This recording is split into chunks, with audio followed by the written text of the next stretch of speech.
एक निवेदन आप सबसे करेंगे। दुख है ना थोड़ा सा अगर आपके जीवन में, शिव जी को आप जल चढ़ाना चालू कर दीजिए।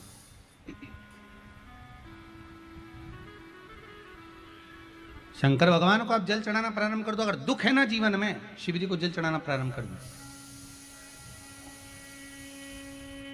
और एक निवेदन और करेंगे, अगर दुख समाप्त ही नहीं हो रहा है, कोई बीमारी एक पूरी होती है दूसरी लग जाती है, दूसरी बीमारी पूरी होती है तीसरी लग जाती है, तीसरी बीमारी पूरी होती है चौथी लग जाती है, कुछ प्रॉब्लम चली रही है, तो एक जल के पात्र में जल लीजिए, कलश लोटा पानी का भर लीजिए और उस पात्र में चावल के 2 दाने डाल लीजिए, अक्षत के 2 दाने डालिए। घर में से लेकर जाओ, थोड़ा सा जल बेलपत्री के वृक्ष के नीचे डाल दीजिए, थोड़ा सा जल पीपल के वृक्ष के नीचे डाल दीजिए और थोड़ा सा जल या तो आंवले का पेड़ मिल जाए या शमी का वृक्ष मिल जाए, शमी का वृक्ष मिले या आंवले का वृक्ष मिले, उसके नीचे डाल दीजिए। 3 जगह पर अगर कोई बीमारी ऐसी हो गई कि वो समाप्त नहीं हो रही, बड़ी बड़ी तकलीफ, मतलब एक बार दवाई अगर चालू हो गई तो दवाई बंद ही नहीं हो रही है, तो उसके लिए आपको 3 जगह पर जल चढ़ाना प्रारंभ कर दो। मात्र 1 हफ्ते से ज्यादा चढ़ाना भी नहीं पड़ेगा। जैसे 1 हफ्ते आप टेबलेट लेते हो, गोली लेते हो, 1 हफ्ते चढ़ाना प्रारंभ कर दो। सबसे पहले बेलपत्री के पेड़ के नीचे क्या करना है, जल का पात्र लेना है, उसमें 2 दाने चावल के डालना, 2 दाने अक्षत के डालिए। पहले बेलपत्री के पेड़ के नीचे जाओ, वहां जल चढ़ाओ, फिर जाइए पीपल के वृक्ष के नीचे, वहां जल चढ़ाइए, आखिरी में या तो शमी के नीचे या फिर आंवले के नीचे, इन दोनों में से कोई एक वृक्ष जिसके नीचे। पर 1 हफ्ते अगर आपने आंवले में चढ़ाया है तो आंवले में ही चढ़ाना, शमी में चढ़ाया है तो शमी में चढ़ाना है। ये बदल के मत चढ़ाना कि आज मैं शमी में चढ़ा देती हूँ कल आंवले में चढ़ा दूंगी, ऐसा नहीं। कितना सुंदर कहा है। जब जिंदगी बहुत संघर्ष में चल रही हो, बहुत दुख का जीवन चल रहा हो, बहुत कष्ट का जीवन चल रहा हो, बहुत कष्टमय जीवन चल रहा हो, तब शमी के 5 पत्ते, शमी के 5 पत्ते, एक दुर्वा के साथ, एक अक्षत चावल का 1 दाना, वो भी हल्दी में भिंगोया हुआ हो या केसर में भिंगोया हुआ हो,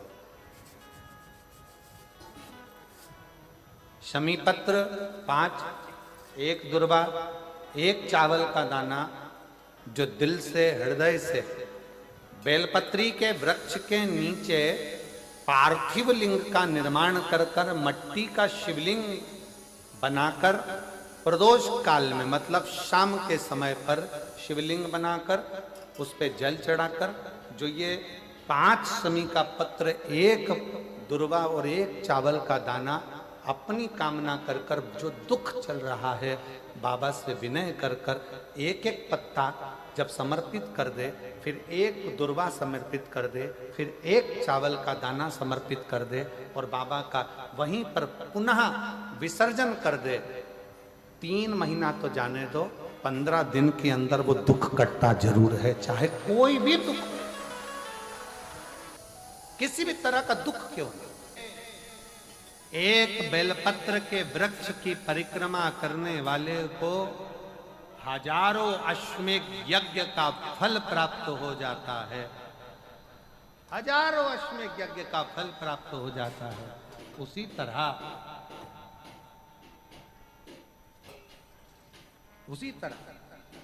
एक पार्थिव लिंग का निर्माण करने वाले को, मिट्टी का शिवलिंग का निर्माण कर कर पूजन करने वालों को 12 ज्योतिर्लिंग के शिवलिंग के दर्शन का पुण्य फल प्राप्त। जो इंद्रियां हैं, इन 11 इंद्रियों में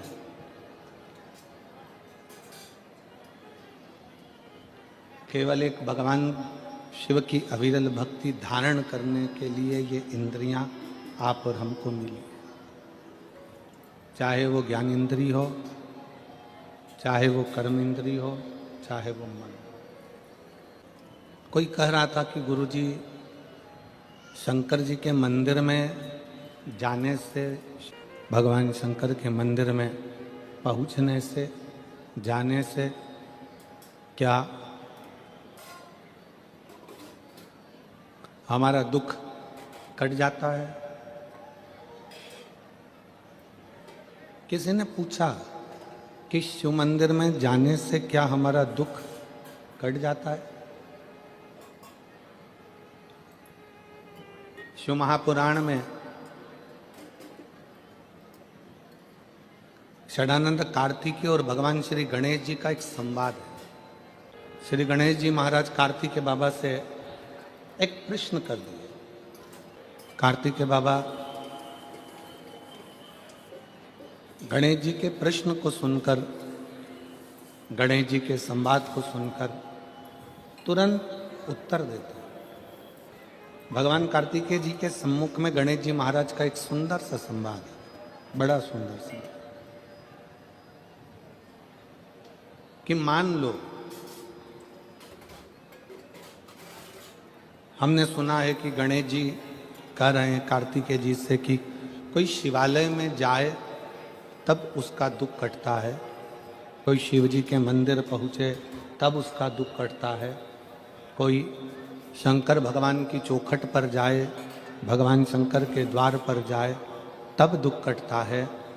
षडानंद कार्तिकेय जी कहते हैं गणेश जी से कि आप मंदिर तक पहुँचे ना पहुँचे, पर यदि आपके मन में शंकर के मंदिर जाने का केवल भाव प्रकट हो जाता है तो समझ लो कि आपका दुख कटना प्रारंभ हो जाता है। आप मंदिर में पहुंचे ना पहुंचे, आप मंदिर तक गए ना गए,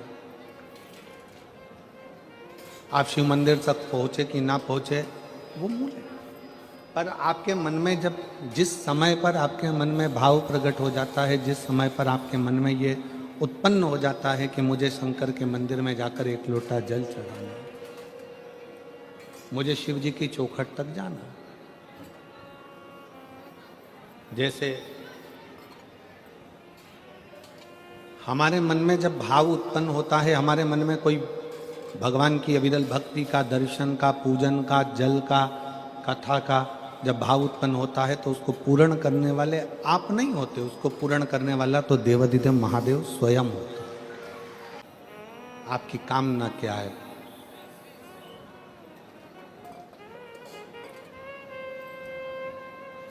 शिव महापुराण एक कल्प वृक्ष है।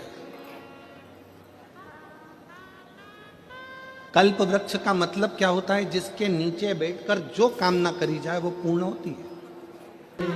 यहां कोई दूसरा नहीं है।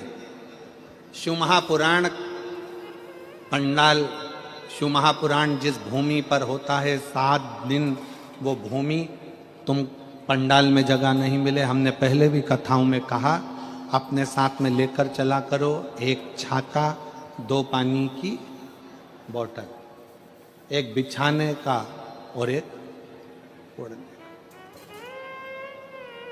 2 पानी की बोतल किसके लिए? एक अपने लिए, एक अपनी अड़ोसन पड़ोसन पीछे वाली धड़ोसन के लिए। उसके अपन किसी को कुछ नहीं दे सकते, अपनी पड़ोसन को थोड़ा सा पानी तो पिला सकते हैं। पंडाल में किसी का मुख झूठा करा देना, समझ लेना कि भोलेनाथ ने तुम्हारा भंडार खोलना प्रारंभ कर दिया। किसी का मुख झूठा करा देना, एक जरा सी टॉफी खिला दी, कोई ने बिस्कुट खिला दिया, कोई ने कोई सामान घर से बना कर लिया है, कई लोग पूड़ी लाते हैं, कोई चाय पिलाता है, कोई कॉफ़ी पिलाता है, कोई दूध पिलाता है, कोई सामग्री लाता है, रात दिन लोग सेवा करते हैं।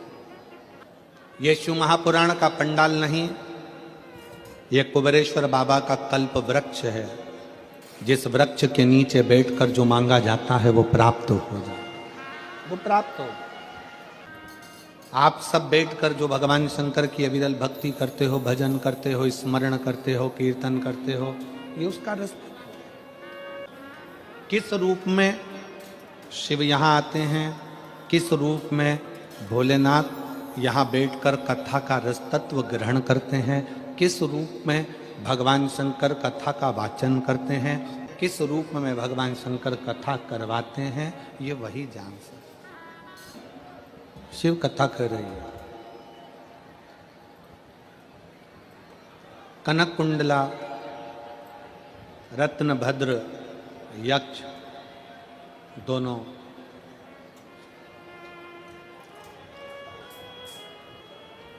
गंधमादन पर्वत पर बैठकर भगवान शिव की आराधना कर रहे हैं। पार्वती जी ने भगवान शंकर से कहा कि ये आपके भक्त हैं, शिव उपासना करते हैं, इनकी झोली खाली रह जाए तो ये श्रेष्ठता कहाँ है। एक निवेदन सभी श्रोता बहन भाइयों से, कथा आ रहे हैं और पंडाल में बैठकर भी सुन रहे हैं। जिस दिन दिल से हारो ना,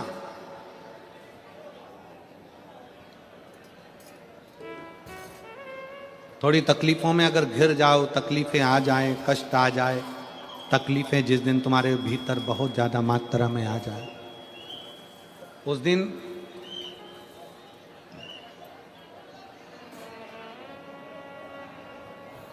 तीन बेलपत्र, एक बेलपत्र में पीला चंदन, बीच वाली पत्ती। जिस दिन तुम्हें लगे कि मैं बहुत दुखी चल रही हूं और मेरा काम हो ही नहीं रहा, बहुत तकलीफ की जिंदगी चल रही है, कोई हाथ पकड़ने वाला नहीं है, कोई संभालने वाला नहीं है और बहुत तकलीफ हो रही, बहुत तकलीफ। उस समय पर एक बेलपत्री के बीच वाली पत्ती पर पीला चंदन, दूसरी पत्ती पर लाल चंदन और तीसरी पत्ती पर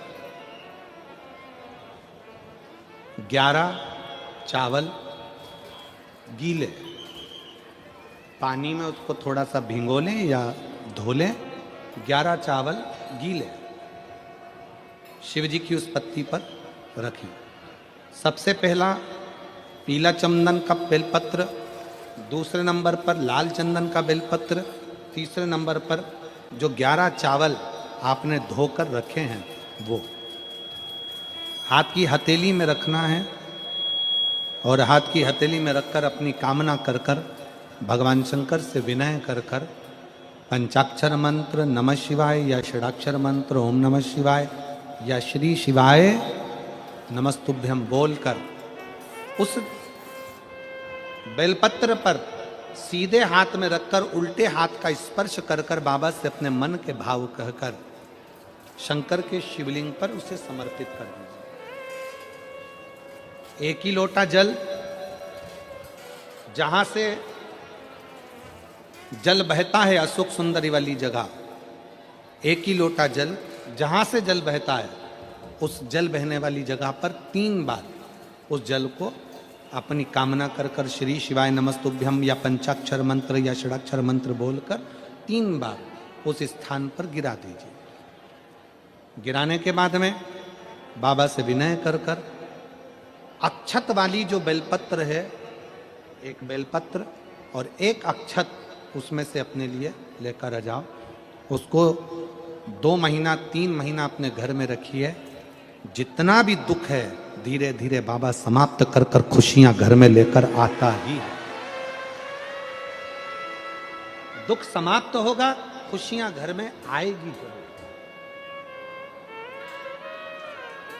दुनिया का सबसे बड़ा डॉक्टर है मेरा देवाधिदेव महादेव, और दुनिया की सबसे बड़ी दवाई है तुम्हारा विश्वास, तुम्हारा भरोसा। ये दुनिया की सबसे बड़ी दवाई है। जिस दिन तुम्हारा भरोसा, तुम्हारा विश्वास प्रबल हो जाएगा, उस दिन शिव तत्व अपने आप प्राप्त हो जाएगा। शिव शिव है, देगा मुझे बाबा। कनक कुंडला ने अपने पति रत्नभद्र से कहा कि मुझे मेरे शंकर पर भरोसा, और मेरी जीजियों मेरे जीजाओं, मेरी बेटियों, बेटाओं, मेरी माताओं, सूरतिया लालाओं, सूरत के रहवासियों, गुजरात की पवित्र भूमि पर रहने वाले मेरे दशंकर के अंश रूप आप सब, शिव महापुराण की कथा में दिखावे के लिए मत जाना। और जगह पर होती होगी कि वहां लोग दिखाने के लिए जाते होंगे। शिव महापुराण की कथा कभी दिखावे के लिए ना तो होती है ना होना। दिल से सुनो, दिल से कहो,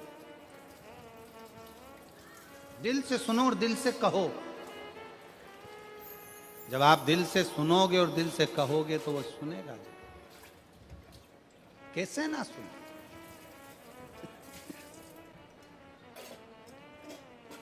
शिव कथा कह रही है, कनक कुंडला रत्न भद्र तप में लग गए शंकर भगवान से पार्वती जी ने कहा इसको कुछ देव। शिव जी ने कृपा करी और उसके घर में एक पुत्र दिया जिसका नाम हरिकेश हुआ। उस पुत्र का नाम था हरिकेश।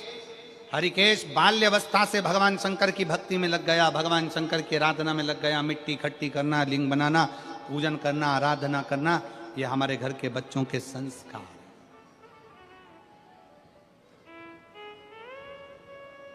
और संस्कार बहुत जरूरी है।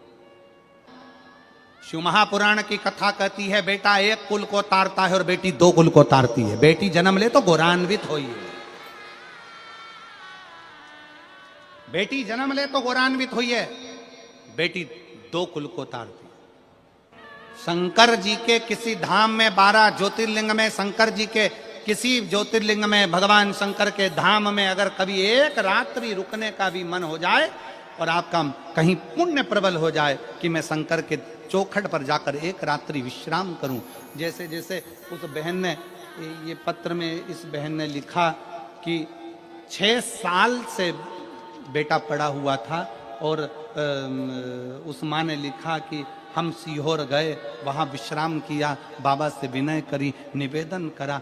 शंकर की भूमि पर, कंकर शंकर की धरा, कुबरेश्वर धाम की धरा पर लोग जिस आस से जाते हैं बाबा वो मनोकामना पूर्ण करता ही है।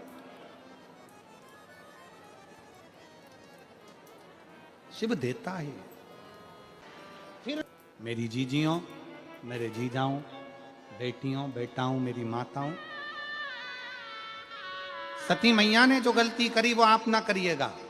माता सती ने एक गलती कर दी थी कि कथा कुंभज बाबा के आश्रम में सुनने के लिए गई माता सती और मन में यह भाव लेकर आ गई कि इस शरीर को समाप्त कर दूंगा। कथा में बैठो, अच्छा सोचो, श्रेष्ठ सोचो, जन कल्याण का सोचो।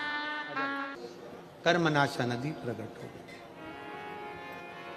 भगवान विष्णु ने भगवान शंकर जी से प्रार्थना करी कि प्रभु ये जो ब्रह्मा जी का सिर कट कर नीचे गिरा है इससे लोग नफरत करेंगे, आप कृपा कर दो। तब भगवान ने कृपा करी और कहा कि ब्रह्मा जी का कटा हुआ शीश बट का पेड़ बनेगा, बट वृक्ष बनेगा और उस बट वृक्ष के नीचे भगवान शंकर स्वयं विराजमान होंगे और शिव जी का नाम बटकेश्वर महादेव होगा। बोलो बटकेश्वर महादेव की। भगवान शंकर का नाम बटकेश्वर हो गया। शिव जी बड़ के पेड़ के नीचे विराजमान हो गए।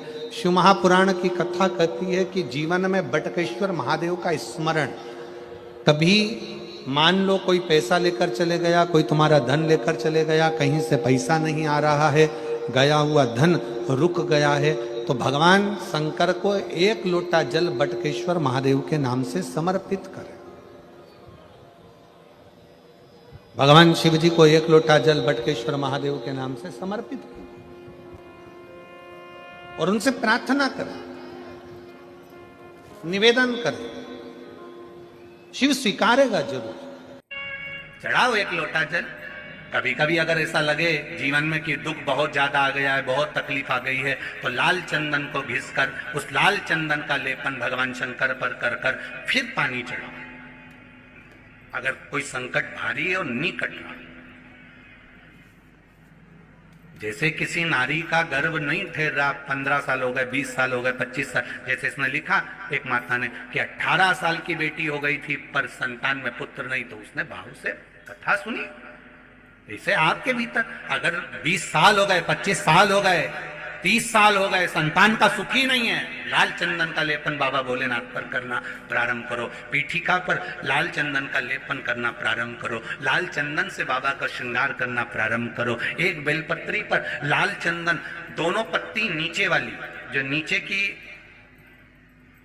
नीचे की जो 2 पत्ती होती है, इस पे लाल चंदन और बीच वाली पत्ती पर पीला चंदन लगाकर बाबा के शिवलिंग को समर्पित करिए, बाबा से प्रार्थना करिए, रोज प्रार्थना करो। परंतु एक बात का स्मरण रहे, 25 साल हो गए, 20 साल हो गए, 30 साल हो गए, संतान नहीं, तो पहले जल से अभिषेक कराना, अभिषेक कराकर उस जल का आचमन करने के बाद हाथ को खासा करना, धोना, उसके बाद में फिर वापिस बाबा का स्नान कराओ, फिर चंदन का लेपन कराओ, फिर 1 लोटा जल चढ़ाकर बाबा का स्नान कराओ। बाबा का बड़ा सुंदर भाव से लाल चंदन से जो अभिषेक करता है, बाबा को लेपन कर कर फिर जल चढ़ समर्पित करता है, निश्चित है उसकी गोदी मेरा देव अधिदेव महादेव जरूर भरता है।